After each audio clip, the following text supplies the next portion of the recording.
A dream I know, deep up my feelings for you. Watch.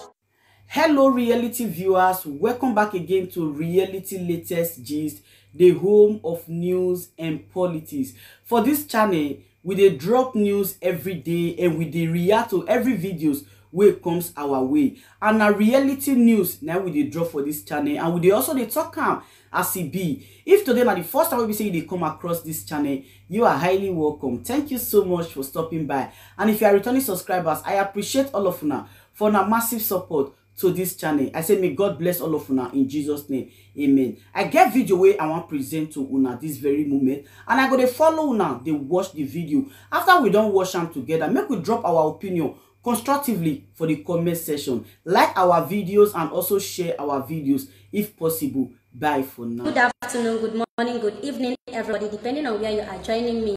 As in no gadelo no nine na ma ono nchaga dike echi maka nihi na echi ada agwagwu. Yes, ina ya funa omo maka na akpọ ada achalugo ne nwere adigboroja ada Maazị Nnamdi Kanu. Igatago yes, I must continue. Let's proceed. Don't mind the useless network. Onwe ihe melo network bete ha mma. Oyi ho so go me gbani chakwa ha ga awukwa gị na ana. So but mo ga awu ha na ana today. Modi mma modi njo, I must remain here. I must pass my message. Yes, ina anyị ga-afọ ihe m ji maka wee pụta. You will see my topic there. It must continue. Ke ihe ke ndị na-refer to. Ndị na-refer to bụ ndị unknown gunmen. These people are na-akpọ unknown gunmen. So many people say on the IPOB now sponsor unknown gunmen. I don't care. I care less. Because share around video, I noticed that now so many people are not sharing my broadcast. Why? Reasons best known to them. I don't know the reason why they have decided not to be sharing my broadcasts. People always share my video. If you come across video at Chalugo, share. Other video warriors share it. But they share gossip. If you come across where they are gossiping, ignore, jump and pass, jawalo, don't even listen. So I'll be I ask him no gadelo number once again. Yes, share my video, share this video. Ina if you make wepota, ihem na akọwa bụ ihe ọzọ bụ that na ndị unknown gunmen, they should continue. I made posts na this page. So many idiots that they na as in display their madness. Now, for trash, no disgrace. You on your own. As far as I am concerned, unknown gunmen, they must continue. They will continue their wonderful job. Is it that they like the unknown gunmen, they may go and die? Because you don't want to live. You want to okay, then you are a useless person. If you don't like what unknown gunmen are doing, no matter that you're evil person, evil, you are an evil person. And I making post na this page this morning. So many people then are under the post, you know, trash. But how you go I block go each and every one of them there, because we can't continue to as in keep mad people on our platform. No. Ina anyị fu video ntiro na page ebe Reverend Fada Ebube Monso pụta na ayo ndị unknown gunmen biko sekpulana. Reverend Fada Ebube Monso, with all due respect, good morning, sir. Chiefo, kokoro ko chiefo ne. Okwa chiefo go. Can somebody tell me the reason why Ebube Monso ji we pụta me video sekpulana na ayo ndị unknown gunmen? Can somebody tell me? Unu na ayo no ga afu that na message unknown gunmen on aga everywhere. On ha agbasase. Onwe ho onye ha halo. Onye abụ na ifru unknown gunmen visit ma that na onye ahụ bụ an evil man or woman. Ebube Monso pụta sekpulana. How many months here? Ihe na-eje 3 months e kidnap from Maazị Nnamdi Kanu. Ebube Monso pụta ha bịa kwu okwu condemn what the kidnap from Maazị. Ọ pụta ha bịa ju ndị Nigerian government the offense of Maazị Nnamdi Kanu. Ebube Monso mee ya ignore. Na-edobe ahụ that na ọ mara maọbụ na ọ gbasara ya maọbụ na ọ bụ priest na ọ bụ onye nje ozi Chineke. Onwe anything o kwuru about it. O mee ignore.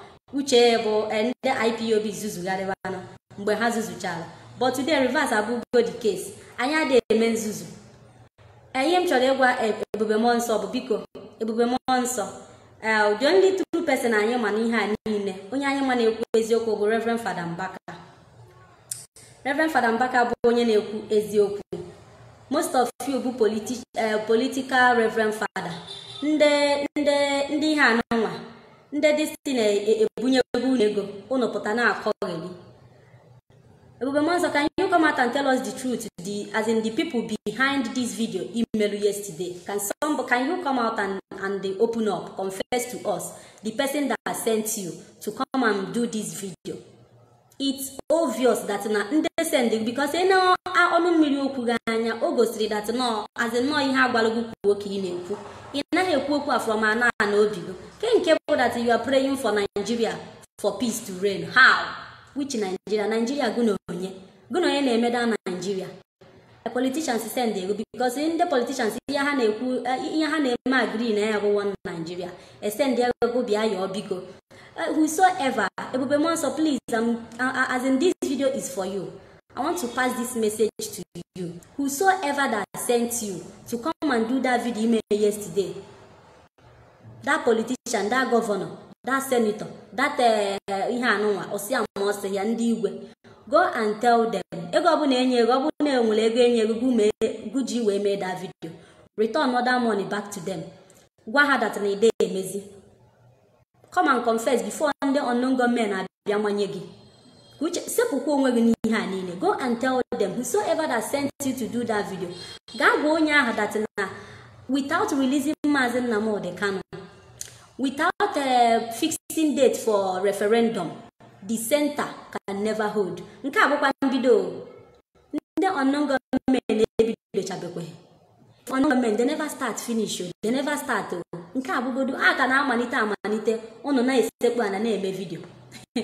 I want to talk to you this afternoon. Ijiri nwayo na-akpụgoro onwego. Ọ bụ n'itinye aka n'ihe ọjọọ ma ọ bụ na support ndị government, ndị politicians selo onwego. Ọ bụ na isepụ onwego. I'm sorry. Ha nwekwa ihe ame mmiri a na-ezo nwekwara ike ruo side gị.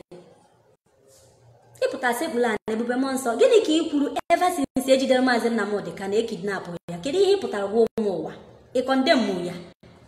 Kedu ebe ị nọ during the days, during the time Nwike and the Hope Uzodimgba na amasaka ụmụazị Igbo ke ya say that kedu ebe ị nọ mgbe Fulani herdsmen, Fulani killer men batara na our land na-egbusisi ndebe anyị? Ebube Monso, you never came out to be a sekula na yoba biko maọbụ mebe video. You just do not go every morning, early morning, a preach. I used to see you that time. You couldn't be hoku. Mbaka onye nke na-ekwu ebido na-akpụgharị Mbaka. During the time na-akpụgharị Mbaka, enye suspension, mee nke ọzọ, ịpụta bịa condemn mgbe gịnị ka ịpụta okwu? Onweghị anything you kwuru. Today, unknown government because of na-echiri ndị otu ụnụ warning ụbọchị a. Echiri that man, that reverend nọ na Nnewi, warning, wee tete n'ụla manite. I'm not here to insult you, but I want to tell you that in here na BK potale on the unknown government are they gegant. We don't have anything to say. Unknown government, please, I'm begging you guys, don't listen to that video, Reverend Fada Ebube Monso Melo. Ignore him. He should go and treat malaria. Don't mind him. You guys should continue your work. All those politicians, evil ones, behead them, destroy them. Don't listen to Ebube Monso. Video home is inconsequential because overall actually does he bidonisi. Isi mmiri agbarugo. Actually idokwa mmiri ka emeka mmiri akodo si bidonisi. Ebube Monso, you can't just come out now to come and beg. Nyebe ha number. Gini ke di number ga eme? It was the meaning of inye the unknown government your number. For heaven's sake, for crying out loud, Ebube Monso. Unknown government. You know what they want. Can release their Maazị Nnamdi Kanu. Can fix a date for referendum. That is all they want. They should tell you Eastern governors and Eastern senators. Unknown government. So you guys should stop deceiving yourself. Who deceives in no one? Share this video, share around video, because share around video. Now the comment na the post melo. Someone commented. Na hear that person who and the guy make a lot of senses. Look at you there.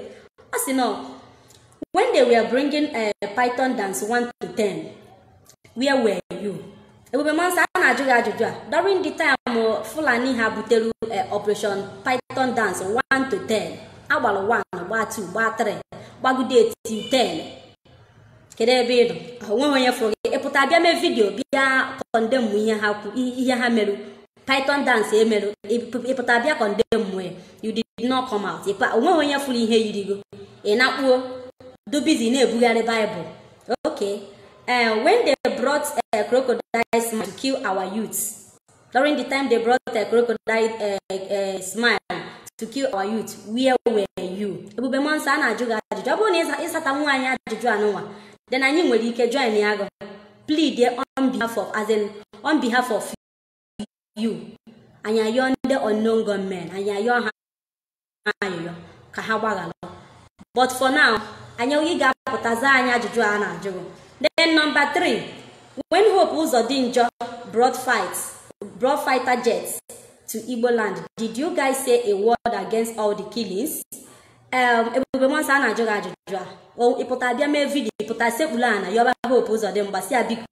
are you bringing fighter jets to come and kill Ndimo State?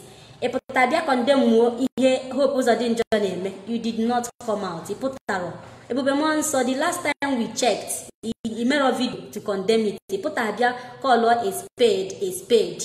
Yes, you did not do that. Then the other one is when Abakiari, the hush puppy teller, came killing our youth from door to door, burning houses, did you guys say a word? Sometimes deliberately silence is dangerous. Now you see the outcome. Yes. During the time Abakiari, someone said that my video is hanging. Video na hang. My video is hanging.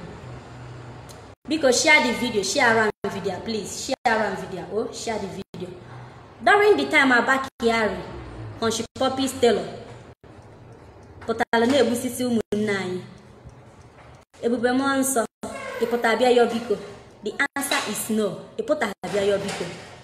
Ibia condemn more. Ibia as in quote that you are not in support. The only person on phone at this whole thing. The only person on phone the only person bo Reverend Father Mbaka and Naya Baribe. These two people, these two men, how bundezi yo kwa inwela na Igbo. Emegidori ihe kidnap Maazị Nnamdi Kanu ha fụkọ them back n'anya ha butere slot ka e were ego pichie ya ọnụ. At the end of the day Mbaka reject the money na as in bido na condemn ha na-ekwu na-eti mkpu ebube monsa afro gị ihe du busy eme bi na-ekpe ekpere na abụ abụ. Can you continue with that you ekpere na abụ gị? Don't come out and start the fight that you cannot finish. Apụtakwa na bịa kpakenye ndị unknown government because ihe ị na-eme you are just ihe abụ medicine after death. Uno just wachicha nkịtị. So without unknown government ịpụta na-teach unu lesson. Without unknown government ịpụta as in na-egwusisi all these evil people. So ebube monsa you will not come out and speak. Ị ka ịpụta bịa kwuo okwu because of na ndị unknown government iwe ewego ha wee jiri iwe wee bata n'ọgbọ unu niile gbagharịba. Ifuru ka nke a bụ mbido. Ifuru this one nke a bụ small ajọsụrụ na-amalite. O nwebeghị ihe unu fụrụ. Unu afụbeghị anything. So without unknown government ebube monso ịmaghị ihe dologono ịmaghị ihe kwesịrị ikwu as a reverend father you are. Unu niile mechicha ọnụ wele anya na-enegbu anyị. Ngwanụ na o setigo orugo na omume o metu na onye ọbụla now. It's now affecting everybody. Without unknown government, none of you will come out to speak. Ihe ji wee pụtaba na bịa speak be na abụ because of na life that's ọnwa adịgo involve. A na-akwafuzi ọbara. Ịkwafu ọbara is involve na iwe unu bido manya agharịba ụjọ tụbụ ọnụ. For your information, unknown government can never stop. Unknown government, I'm kneeling down today to beg you guys. Please continue the killings. Never you guys stop. Una akwụsịkwa na if you video ebube monso melo, ignore it. Because share on this video. All the whole unknown government, ebe ọbụ na unu nọ. Achalu ga-ama onye unu bụ. We don't know you guys. But ihe na-ekwu bụ na ọlụ unu na-alụ ụmụ mma n'ahụ. Amaghị m for others. Ihe unu na-eme dị m mma n'ahụ. ọ dị m mma na ahụ ndị unknown gọọmenti ma biko ihe unu na-alụ amaka m n'ahụ daazị ọ na-atọ m ụtọ because these people have evil people. They are all evil. Afụcha eziokwu ekpudo ihu na ana before enwebụrụ unknown gọọmenti enwere ihe a na-akpọ unknown gọọmenti enwere na onye ọbụla na mind business ya but today unu emegido gị ihe wee force angry people to come out. People na-adịrọ known ndị amarụ ndị ha bụ unu wee force ha because of alụ unu na-eme ha wee pụta kịta unu na-agbagagalago. They want to blame the government that they should do things right.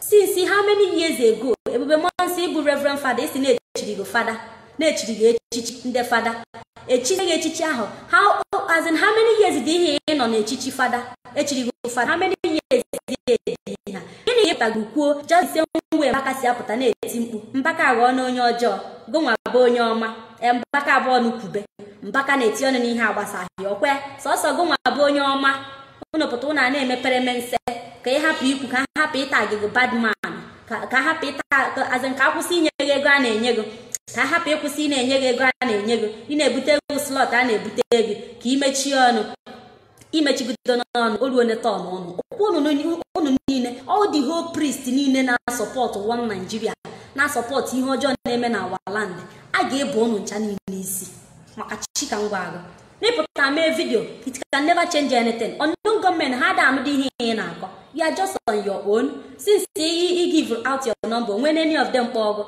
they don't have that time. They are focused that their mission bụ bring all these evil politicians down and that ga bring ha niile down.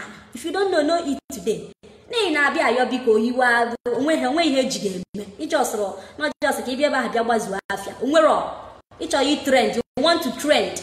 Don't come and tell unknown government ka ha biko ka iwe ha dajụọ which iwe ịmacha na unknown government na-ewe iwe so ịma na people na-ewe iwe ịma ndị bụ unknown government so ịmacha na ndị unknown government ka ịpụtara isi iwe ha dajụọ you need to beg the whole people the whole Biafrans you need to beg them ka iwe onye ọbụla dajụọ not only unknown government because of na ha ji egbe iwe na-ayọ ha ka iwe ha dajụọ what of ndị na-ejide egbe ịnwa ma tomorrow ha ma ha ga-ejide egbe ebela unu ncha na-emelụ m. I pity you guys biko ndị unknown government hear me and hear me clear today please all the whole evil politicians biko visit them. Don't stop make una no stop una akwụsịkwa na akwụsị bubenu ha ịdazi enwe ibe igbu mmadụ otu unu si eme ya amaka onye ọbụla kwuru okwu kwuo side talk sụọ asụsụ adịrọ mma jenu bepe isi gbubenu until na ha hapụ Maazị Nnamdi Kanu. Let them go. Ebube Monsi na-ajụ ihe ndị unknown gọọmenti chọrọ ka m gwa gị na ha chọrọ ka unu release mepe ọnụ gwa ha release Maazị Nnamdi Kanu then they fix date for referendum. Eme ha ihe na-abụọ na ifu udo achịa Nigeria n'ọlụ onwe ha Biafrans n'ọlụ onwe ha onye ọbụla na-ebili ọfụma then inwe ike kazi ụka anyị na-aka fada anyị si na-echirigo inwe ike run ya in a normal way. For now life unu nchado at danger. Unu ncha niile nọ na azin unu na risk life unu because unu anaghị akpọ a spade ịbụ a Reverend Father sọsọ Mbaka bụ onye na-afụ efu condemn ya immediately go nwa be Ebube mmụọ nsọ ị na-ekwu okwu nke gwu nkwuchara ịpụta ite okwu mmanụ nkwuchara jewala olugo na omume ifuru vidio imere ị ga-apụta gwa anyị onye gwa politician sendere gị go bịa you will tell us whosoever reporting my video ị ga-anwụ ọnwụ ike whosoever reporting this video you go die. Ị ga-anwụ onye ọbụla na-report video onye ahụ ga-anwụ onye ahụ that person must die. Ebube mmụọ nsọ ihe a na-agwa gị ọbụla biko video gị onwede across the gate ya ifu your video onwede ebe ọkụrụ onwede ebe o jere onwe ihe eji video gị eme your video no go across the anywhere you never even reach unknown government na afubedi. I love unknown government and what they are doing. In fact, this killings they should continue because manasina obuna agba uzo were mgba odechi. Kedu ihe ji wee pụta today na-ekwu okwu Ebube mmụọ kere how last when last go sekula na wee yo biko when last go sekula na wee yo biko before you never do am before.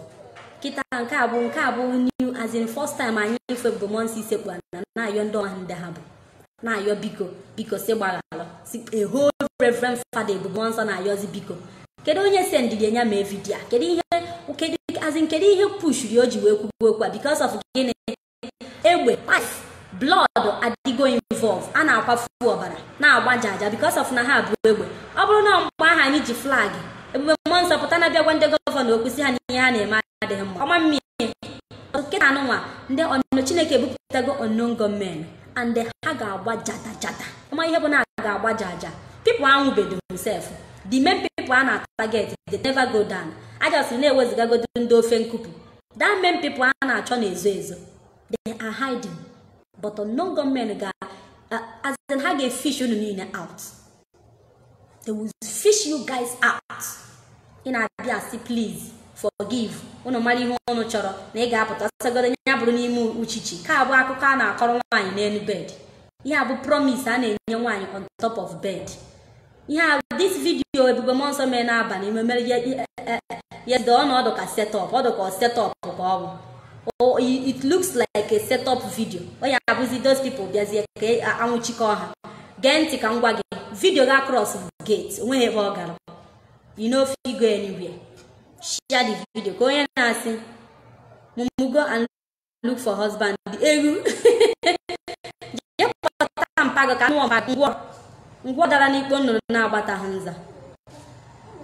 Complete ngworo.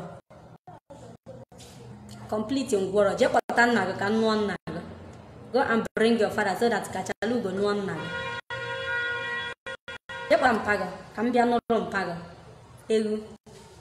So that is it, my people. They will continue to destroy. They will. Haga continue. But that is Haga Mbatoko. Share around video because share the video. If you video, share it. Share around the video, please. Then never see anything. So Abuze and unknown gunmen these people are my head or Lohana. So therefore no come out. Look at him weekend yesterday, saying on a cook, that man open out like sugar. On a meal like even federal government are sabotaging governors. They are betraying us, they are sabotaging us, they are doing this, they are doing that. And I call it. Look at and see up at you on now for baby. Of course, not one Nigeria problem here. Oh, love gonna one Nigeria, what forget. Honey, then I have to see you, honey. Most of them now complain. Ne here hammer that's not how you could before. Here, how was it you could see if you have as a kitten. I am one Ebube Monson, he could not be here, Kali could come. Aboni could have since he had unknown gunmen aka his surface. There as an unknown gunmen aka help. But nka unu melo ta unu melo ncha. Ihe na-eme na relax ya ka were kpọọ nyoma sọsọ maazị Nnamdị no bụ onye ọjọọ onye alụ maka na ọ na-ekwu eziokwu ọ ga-eju unu n'ọgba ifrom non gọọmenti ukotorigba kịta aka nke bụ okilisi ga-amalite onwebedo akwụbedo ọka akwọ unu na amatabedo amụbedo onye ga-elesi anyị ọka amụbedo person ga-elesi anyị ọka before abanye ọka mmiri wee bịa kwụọ ya amalitebedo all of you will go down so that can you win peace.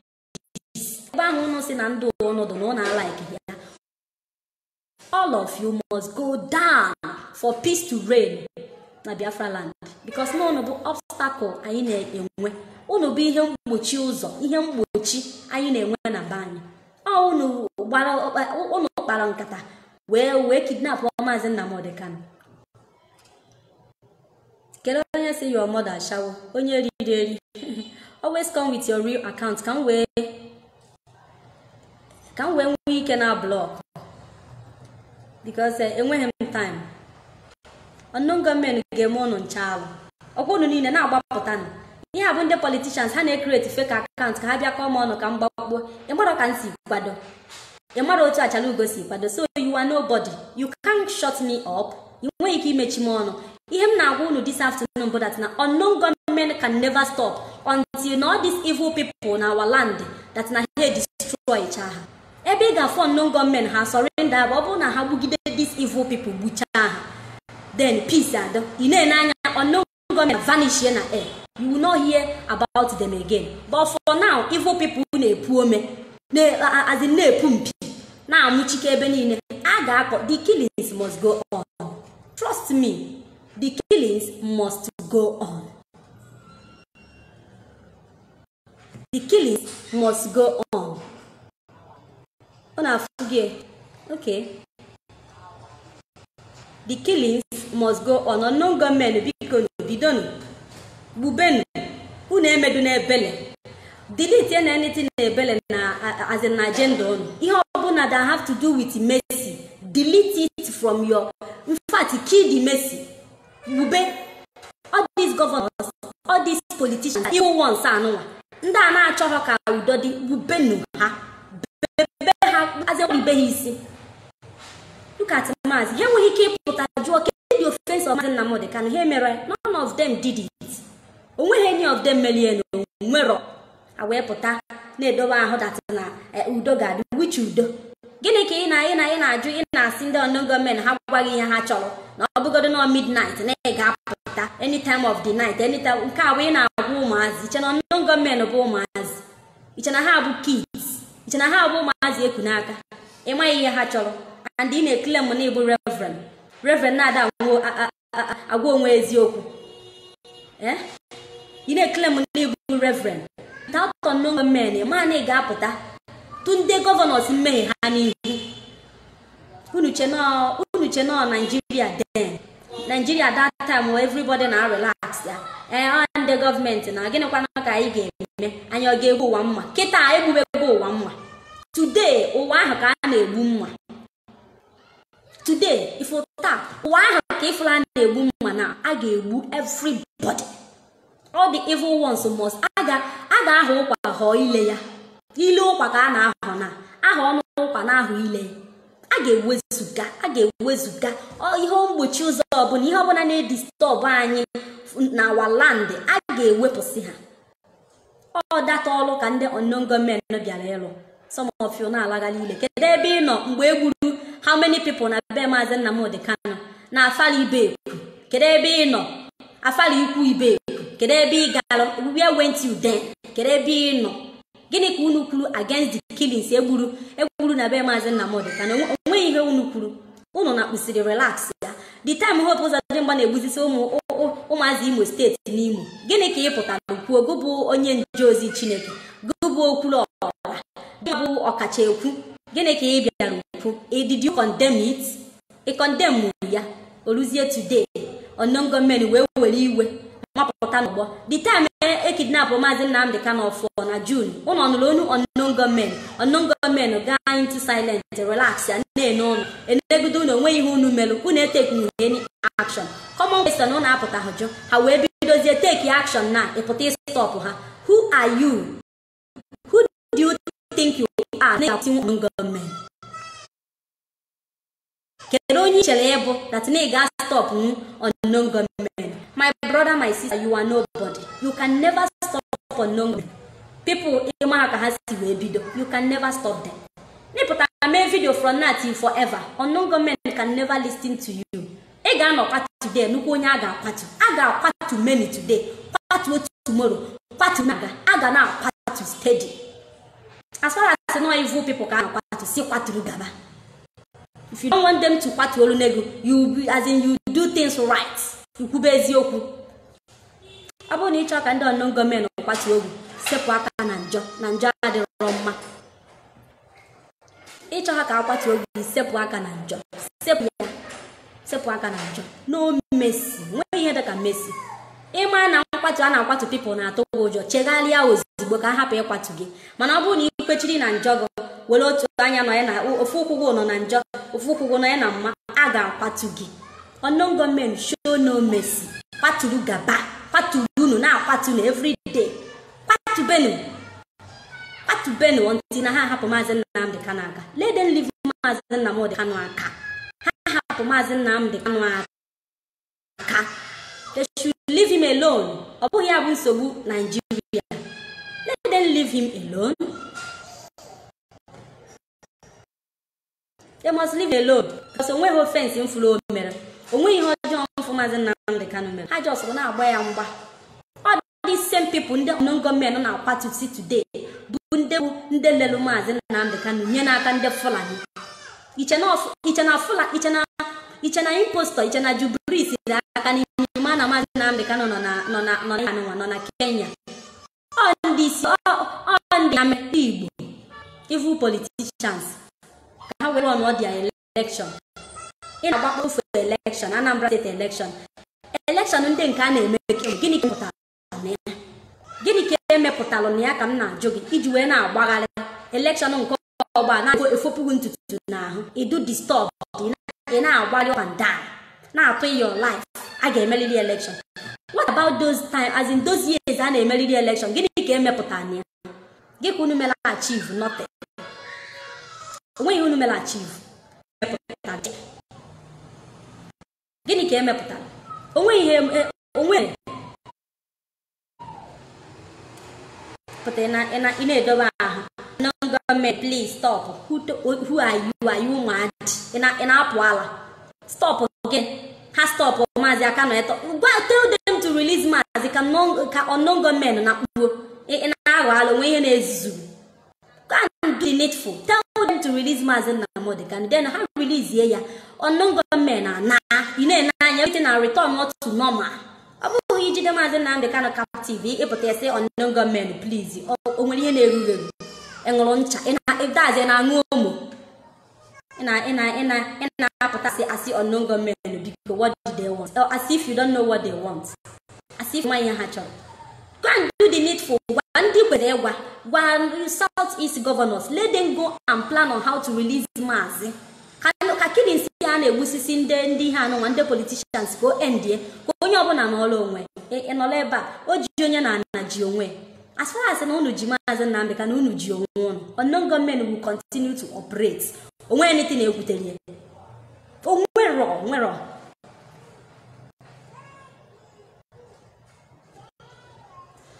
So that is it, my people.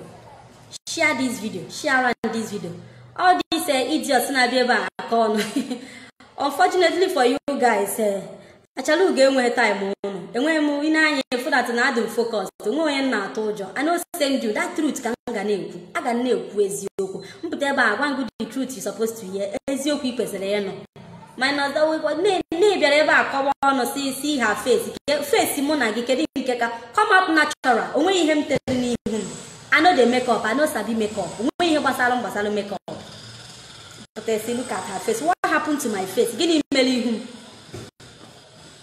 Gịnị mere ihu Achalugo? What happened to my face? Nenye. Look at me, Neya. Onwe anything na-ete n'ihu. So na-apụta see her face. Look at her face. Gịnị mere ihu m? Ihu mụ na gị ke nke ka mma.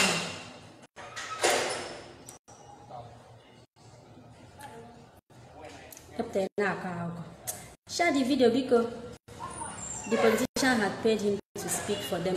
Maybe. Oh my God, go na chogori ya nwacha.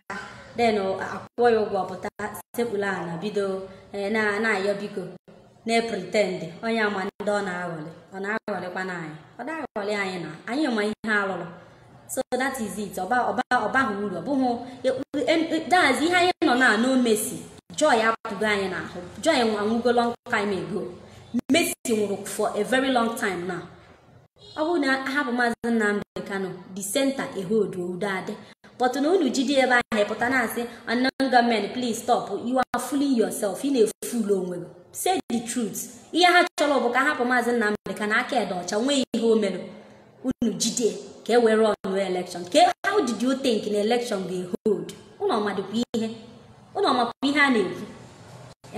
Ke ka ọ dị gị ka nnọọ ka anọkọta kịta na Maazị Nnamdi Kanu anọ n'aka ndị DSS na unu abịa mewe election. Ịchọdazi chọkwara onwe gị ndụ. Ịchọrọ onwe gị ndụ. Onwebedị ihe unu flow. Nke bụ mmiri na-abịa. Daazị ọ na-abịa izo. After 21st, unu ga-afụ dị menu mmiri.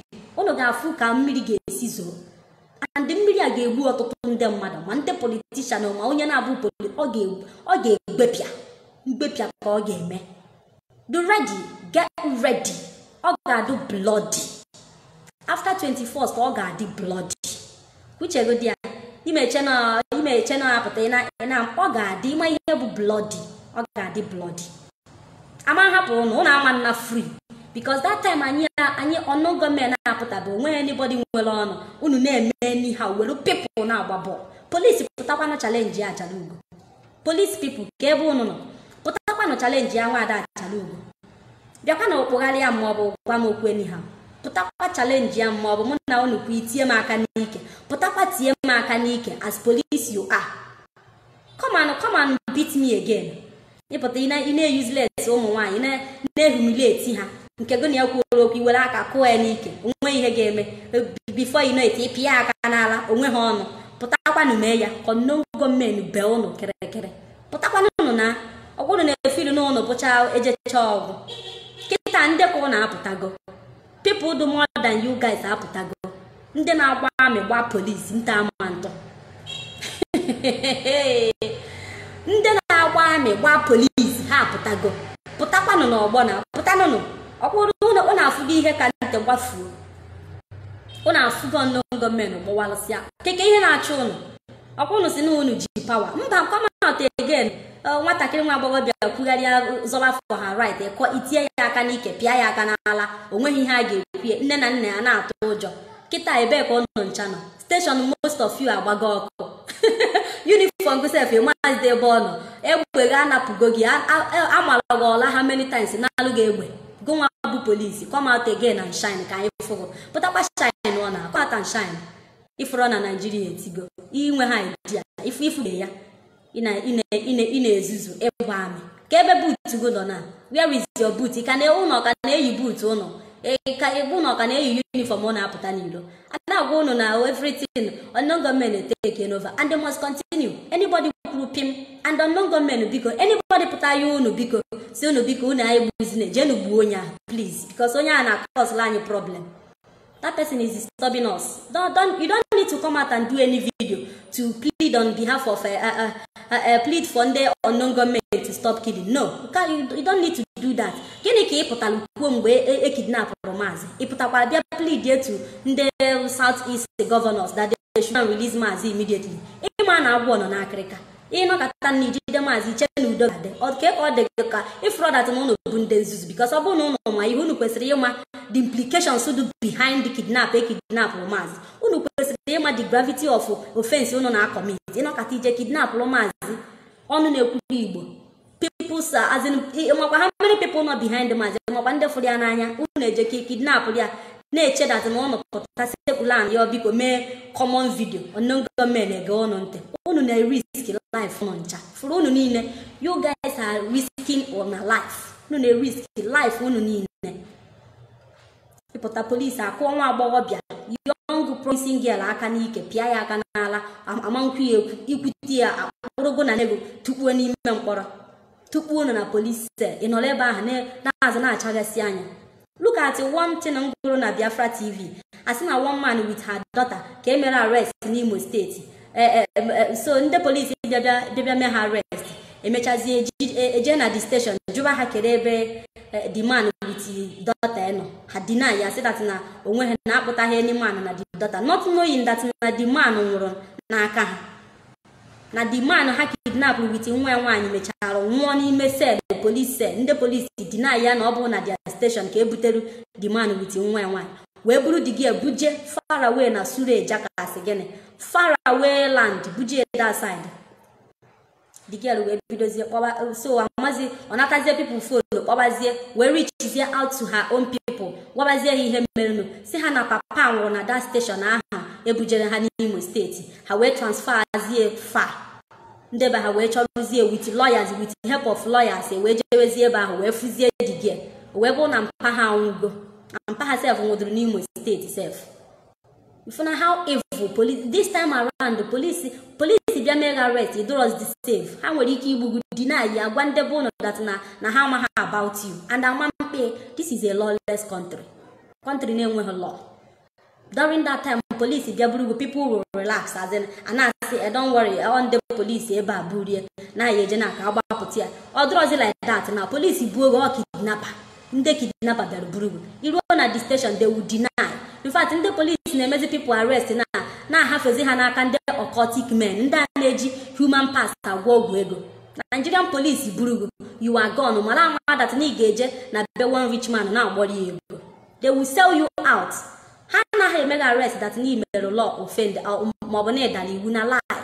They are arresting you to sell you out to all these evil politicians and they will use your parts. Well, in all somewhere na be one rich man now want money. If forget, so that's all the country. Some of you now defend it today. All the country, most of you it belong on here. Put the name one Nigeria. A reverend father can be one Nigeria. It seems no have a reverend father. That reverend father any the choice in any pastor, any bishop on our condemn here on younger men in name. Mother that no have a saboteur. How many times condemn me here Nigerian government name? A man for her, no one day on younger men in they will come out to be the full fault near hammer, full sin, or full evil, near the on younger men in name. In our shit. Please, I'm begging you people. You people should come and tell me what you want. And I'll know at your age, you might hear people. That young man, Anna Pomazin Namo, the kind of unu kidnap, Geniko Melo. Potakene Joa. Kamali Haga Saga. Come out and ask. People are looking up to you. People need get on to Kanko. If there's somebody like this, it will be monster, will follow us. Let him use his platform and ask the Nigerian government the offense of Mazen Namode Kano. Can you look any Haga where? That is it. Over here, but they are asking the unknown government, you are begging them. Begging them for what? You beg each other, they will stop the killings. Yeah, they did the Thomas and Nand. Can get what they call gay woman. In a beg, he had that knee beg, if they stop, he just release your mazi, fix your date for referendum. In a beg, he had that they should stop killing for now. Then, Kamazen or they born. Happy, my brother, please don't provoke me. Don't provoke me. Don't provoke me because I'll charge you na menu. But I go, you know me. Don't provoke me, please. I'm respecting you. Don't do that kind of video next time, please. I'm correcting you. Don't do that. Each of you does here maybe money tenisi. I will not at the video netiti. I dare does here maybe netiti. And a video nisi will fix if you run on. I will not at the video and middle ne fix here destroy they destroy. Get what they are possible. Because my people, I am sick I'm going today. That's an unknown government. They need to continue. We really need some people will go down, and we need more to go down. Many more to go down. Please. That is what we want. And you can more people go down. More they will go down. Because in I think I've known that we so anyway. They are the people. Ever since every day was as in there was some of them small. As in everywhere the come small. So we need more of them to go down, behead them, destroy them, give it to them. Give it to them. Don't pity on any of them. They are all evil. How about you? So in the unknown government, better need to know about that. No one na chonu ge biaka na. Anybody fighting against unknown government, onya hageji na zelu mmiri. Gubu nweke gubu nwanyi. We na-ekwu okwu ọjọọ. We na-ekwugide unknown government. Anọrọ nka one idiot, one bastard, one akwụna pụtara na-ajụ one guy mere post. Ọkwụkwụ sị na ndị unknown government bụ DSS. Ka ezi ihe ndị IPOB ji support ha. You are mad. You must be a coward. Why won't about that enable go to DSS mee ihe dị mma? As in anyị ga-ekene gị, anyị ga-eto gị. Anyị ga-asị gị deme n'ihe imela amaka. Yes, about na ndị DSS that na as in ha pụta mee ihe dị mma. Fine and good. Anyị ga-apụta ebe a mee ha appreciate, but ha mee nke ọjọọ, anyị ga-apụta ebe a gwa ha ka ha dị. That is it. So, n'ihi na-apụta asị ndị and onye na-asụ ụdị asụsụ abụ nwa afọ Igbo, idiot na-asụ Igbo, afọ ya ebe afọ Igbo. Ọpụta na public ọ na-castigate nwanne IPOB. Are you not among IPOB? Iso among IPOB a na-ekwu okwu. Ọkwa iso na ndị IPOB. Indigenous people of Biafra. Ọ na-ebu nwa Biafra. As far as na Igbo onye Igbo na-asụ Igbo, ịbụ nwa Biafra. Na-akọ Igbo. Ndị IPOB na-eburu ndị kesi ndị unknown gọọmenti n'isi mana ha pụta ha si anyị datụ na ha ma ndị unknown mba ọ nna gị ọbụ that unknown gọọmenti nne na nna gị ọbụ that unknown gọọmenti ị na-aṅaṅatalụ anyị nwa bụ ndị IPOB under oath ọ nne gị na nna gị ọ ha nwa ka ha bụ ngwọrọ ụnụ pụta na na-elu onwe na ọpụ na alụ niile Buhari na-eme Jubiri na-eme impostor na-eme afụnụbeghị m onye Fulani kọta kọndemụọ ya bọtụ ndị be anyị ndị Igbo anyị bụ that is some of them bụ afọ atụrụ ha ncha na-esi isi ka ọhụ atụrụ most of them they don't have common sense ịpụta na public na-akọ nwanne gị ọnụ ị na-eme nwanne gị expose ndị IPOB na-asị na ha ma ndị mba before nka anyị ọma ndị ha bụ ime onye bụ unknown gọọmenti ịma ebe ha nọ ịma ndị ha ịma grupu ha ịpụta ikwere ihe ịma anụ mpama biko share video biko share the video please share the video onweghị biko a na-ayọ unknown gọọmenti we did not accept that because mgbe e gburu ọtụtụ ndị mmadụ na be Maazị Nnamdi Kanu Ebube Nwansa apụtaghị ya biko ọ pụtaghị kwuo okwu ọ pụtaghị debunk ya sị na ihe a na-eme na ọ dịrọ mma bịa no place 20 million bounty on unknown gọọmenti onye edosho ọ dị egwu ụjọ anaghị atụ ya na enye place bounty na isi unknown gọọmenti n'enu onye aṅụrụma onye ma kaikai nke ọ ṅụrụ onye ma ụdị kaikai obi anọ ṅụrụ wee na-place bounty n'isi ndị unknown gọọmenti onye who knows o nwere ike ọṅụkwana ka o si aṅụ see ka o si ese because onye aṅụrụma ka ọ na-aṅụ ka na ọ na-ese ka hapụ onye ahụ biko nya jije ọchị ịgwa anyị okwu nya pụta gosi anyị datị na oji anyị ya ka anyị malụ nke anyị ga-efolo ọ pụta ṅụọ ka o si aṅụ mee nke a ọ pụta na-edobe aha datị na hapụ na onye ahụ biko a na-ekwu okwu ndị mmadụ a na-akpụ n'obi anọ onye na-aṅụ ka gịnị ka eji okwu onye aṅụrụma eme gịnị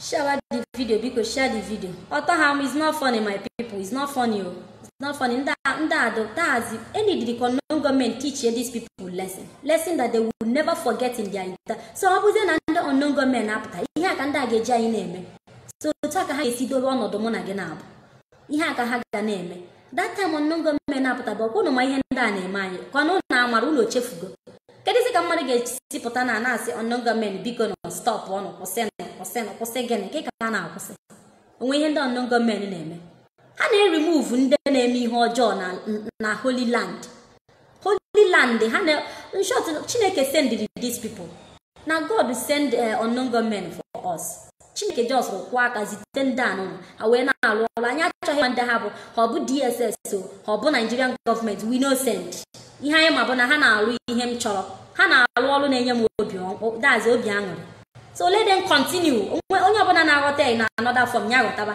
ihe mma bụ evil people na-disturb anyị na our land ka remove ha that is my stand onye ebe nkwụ ịbụrụ a politician mana ị naghị eti aka n'ihe ọjọọ fine and good ọtọ bụrụ ha na-adata na ịbụ politician mana ị na-eti aka n'ihe ọjọọ ịma na unknown gọọmenti ga-visit very soon very very soon so na ya bụ ihe na-agwa unu biko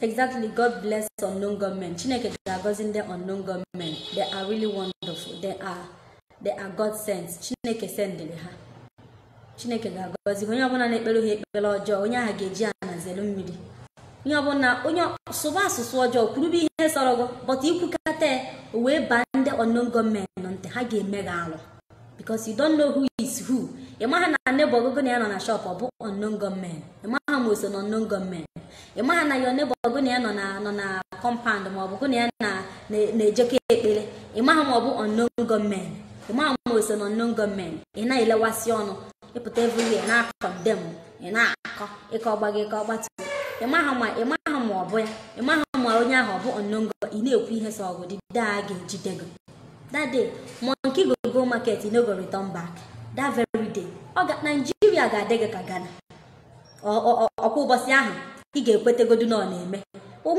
daazụ nwebedi ihe ụnụ fụrụ ụnụ pụtara na-amacha na-ete okwu mmanụ maazị nọrọ ebe ọ nọ esi a na-ekube oyi n'ahụ pụta na-asị biko they should stop onye ahụ ọdọgị chọọ na ahụ ụdị gị they should stop sọsọ unknown gọọmenti bụ ihe mmebi ịfụ na Biafra land onweghị ihe ọzọ sọsọ unknown gọọmenti bụ batin ịfụrụ na-emebi na Biafra land onwezi another batin ọzọ ịfụrụ ọsọsọ unknown gọọmenti ha kwụsị ha ịma na azị na ihe ịchọrọ bịa n'ọgwụgwọ ha na ha stop anytime soon not tomorrow not ever until unu release Maazị Nnamdi Kanu after his release unu fix a date a ga-eji wee mee referendum for us to go for Biafrans to go that is it ụbọchị niile abụghị iti mkpu ụbọchị niile anyị amụghị anyị mụọ afụfụ ihe ọma na-asọ daza anyị nidikwara ihe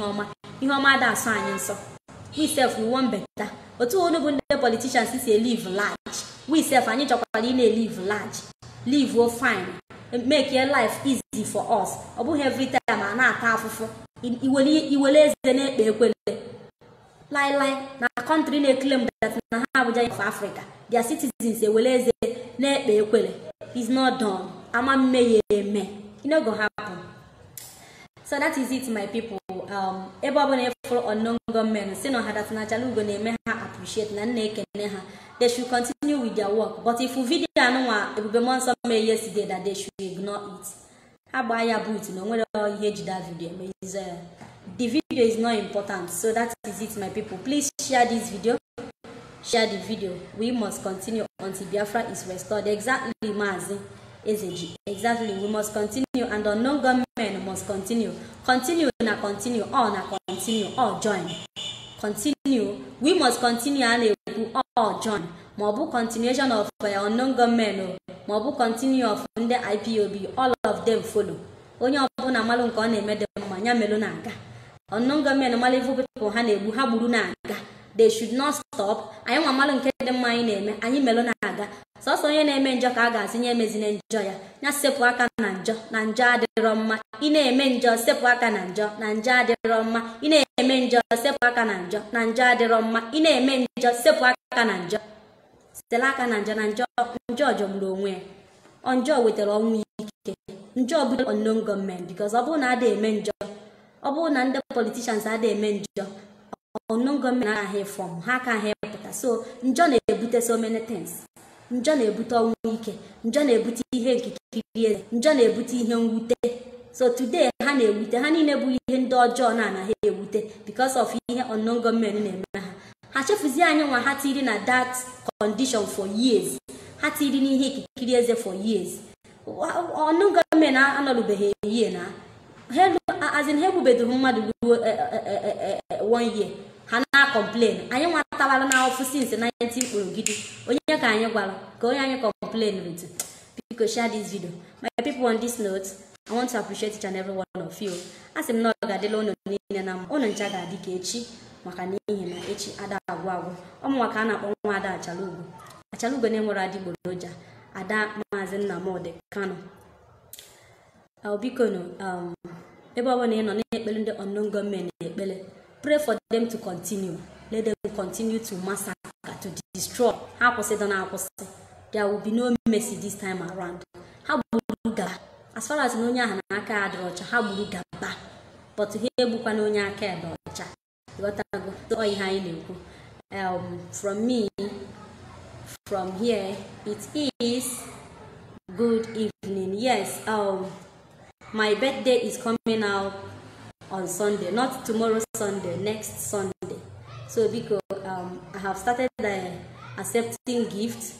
For those of you who will gift Chalugo on her birthday, we send it immediately. Then